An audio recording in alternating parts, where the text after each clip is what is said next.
हुआ है। दानिश कुरैशी जी, कम्युनिटी बच्चा पैदा कर रही है। वैसे इस मुद्दे पर नहीं जाना चाहिए दानिश कुरैशी जी, वैसे उस मुद्दे पर नहीं जाना चाहिए, लेकिन जिस वक्त की आप बात कर रहे हैं वो बहुत पहले की बात है, मेरे ख्याल से शायद आजादी के पहले की बात है।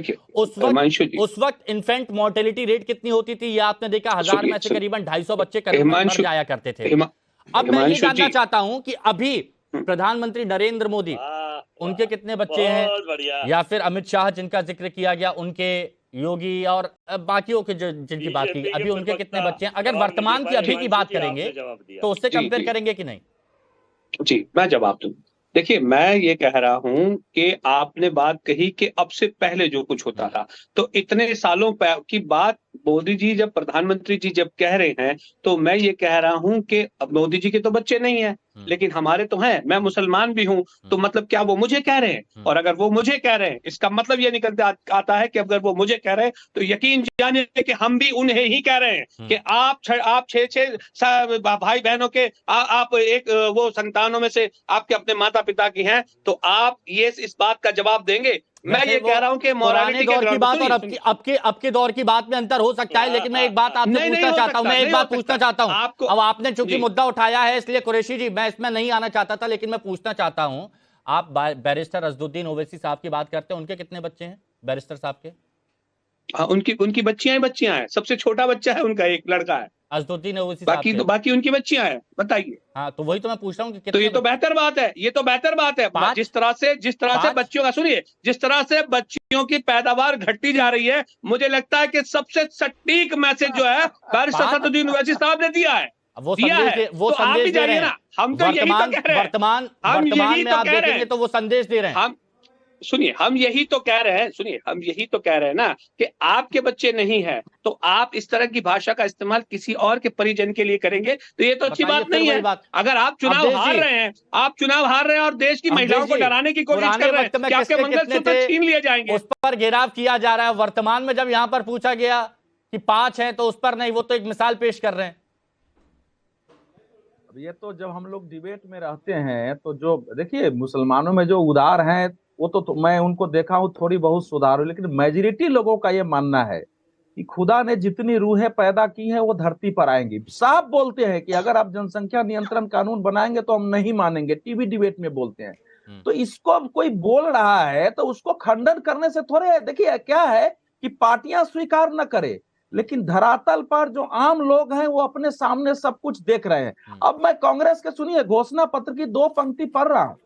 पहले मैं स्पष्ट कर दूं कि देखिए, अनुसूचित जाति या पिछड़े के साथ मुसलमानों को लाने का कोई अर्थ नहीं है। मुसलमान इस देश में प्रिविलेज्ड क्लास रहा है, इस देश में लंबे समय तक शासन किया है, वो नवाब रहे हैं, जगह जगह जमींदार रहे हैं। इसके साथ साथ उनकी हैसियत इतनी रही है कि उन्होंने देश विभाजित करा दिया।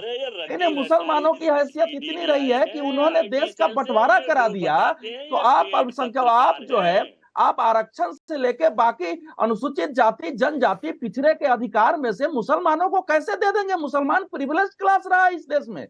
ये खतरनाक पॉलिसी है। और कांग्रेस घोषणा क्या कर रही है?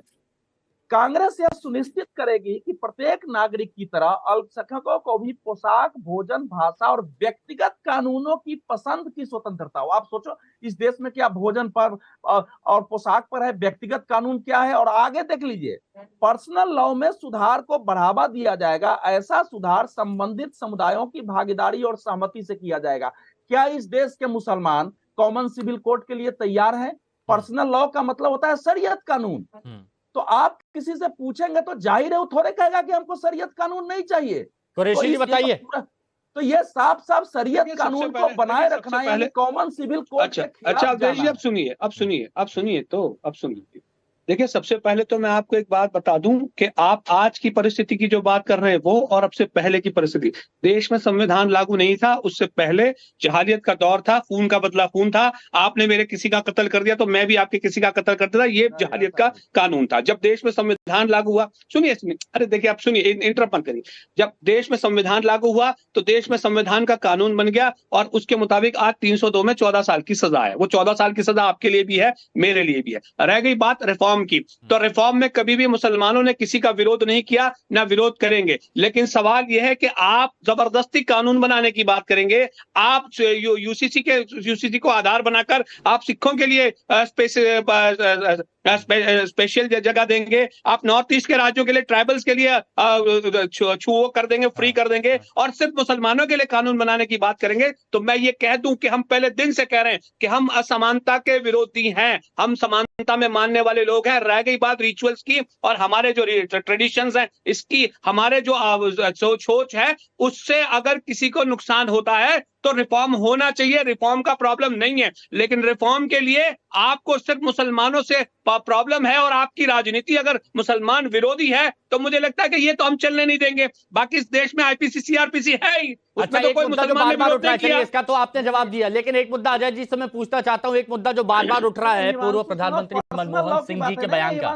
एक मिनट सुनिए, हाँ, ये पर्सनल लॉ की बात है, क्रिमिनल लॉ की बात नहीं हो रही है। पर्सनल लॉ की दानिश कुरैशी ये बताएं कि क्या नहीं क्रिमिनल लॉ, जब क्रिमिनल लॉ पहले नहीं आपने बोला है ना, मेरी बात सुन लीजिए। कहां हुआ? जब सुप्रीम कोर्ट ने अरे सुनिए जरा, पर्सनल लॉ पर एक बार क्या शायद स्पष्ट बात आ जाए समझ में। नहीं सुनिए, सुप्रीम कोर्ट में इंडियन पर्सनल लॉ बोर्ड ने, मुस्लिम पर्सनल लॉ बोर्ड ने लिख के दिया था कि 3 तलाक कानून जो एक साथ है नहीं हटना चाहिए, क्योंकि महिलाओं के पास इतनी अकल और ज्ञान नहीं होती है कि वो सही फैसला कर सकें। और ये कह रहे हैं विरोध नहीं है कॉमन सिविल कोड के विरुद्ध लॉ कमीशन में। सुनिए देखिए, अरे भाई आप इसको मुस्लिम विरोधी क्यों मानते हैं? ये मुस्लिम विरोधी बात नहीं होती है, ये मुस्लिम विरोधी नहीं है। मुसलमानों में भी जो लिबरल लोग हैं ये मानने लगे हैं कि हमारे समुदाय के नेताओं ने हमको पीछे रखने के लिए शरीयत के नाम पर झूठे कानून लादे हैं जो शरीयत का पार्ट नहीं है, उसके नाम पर पर्सनल लॉ में। तो अब धीरे धीरे वो खुला कांग्रेस उस दौर में देश को ले जाना चाहती है जब शरीयत के नाम पर इस देश के मुल्ला और मौलवी अपने तरीके से इस्लामी समाज को चलाएं। ये अच्छा ये पॉइंट उठाया, इस पर ये बताइए अजय जी। मैं जवाब दूं। जो पूर्व प्रधानमंत्री मनमोहन सिंह जी ने कहा था कि देश के संसाधनों पर पहला अधिकार मुसलमानों का है, क्या उस वक्त अगर गरीब शब्द का इस्तेमाल किया जाता तो ज्यादा बेहतर होता, आप मानते हैं? झूठ, बिल्कुल मनमोहन सिंह जी ने ऐसा नहीं कहा, ये टोटल झूठ है, इसके खिलाफ भी मुकदमा दर्ज होगा। मनमोहन सिंह जी ने बिल्कुल नहीं कहा, उनका रिकॉर्ड सुना दीजिए। अल्पसंख्यक खास तौर पर मुसलमान, अल्पसंख्यक खास तौर पर मुसलमान, नरेंद्र मोदी जी झूठ बोल रहे हैं। अरे मनमोहन सिंह जी ने 9 दिसंबर अजय जी आप कांग्रेस के प्रवक्ता हैं। कल एक कांग्रेस के प्रवक्ता बैठे थे वरुण जी, वो ये बोल रहे थे कि नहीं, उसकी जगह अगर गरीब शब्द बोलते तो ज्यादा अच्छा होता।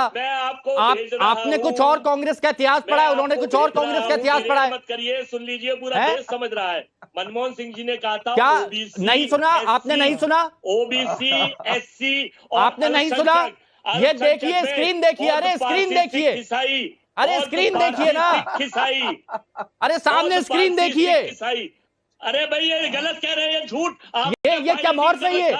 ये क्या गलत है? ये इनका पूरा भाषण सुनाइए, पूरा भाषण सुनाइए। मैं आपको पूरा सोना बना, अरे जो मुद्दा है ये देखिए, हिस्सेदारी सुनिश्चित करने के लिए उनका सशक्तिकरण किए जाने की जरूरत है, ये मुद्दा उन्होंने उठाया था। देश के संसाधनों पर पहला हक उन्हीं का है, समाज के सभी पिछड़े और अल्पसंख्यक वर्गों। षड्यंत्र आपका देश समझ रहा है, झूठ बोलो, विशेषकर मुसलमानों को विकास के लाभ में बराबर। अरे कैसी बातें कर रहे हैं अवधेश जी, प्लीज अवधेश जी प्लीज थोड़ा ऊपर से पूछा करिए कि क्या है क्या नहीं है, क्या बोला है क्या नहीं। थोड़ा सा कांग्रेस का इतिहास तो देख लीजिए, कांग्रेस के बारे में बोल रहे हैं। बहुत बहुत शुक्रिया।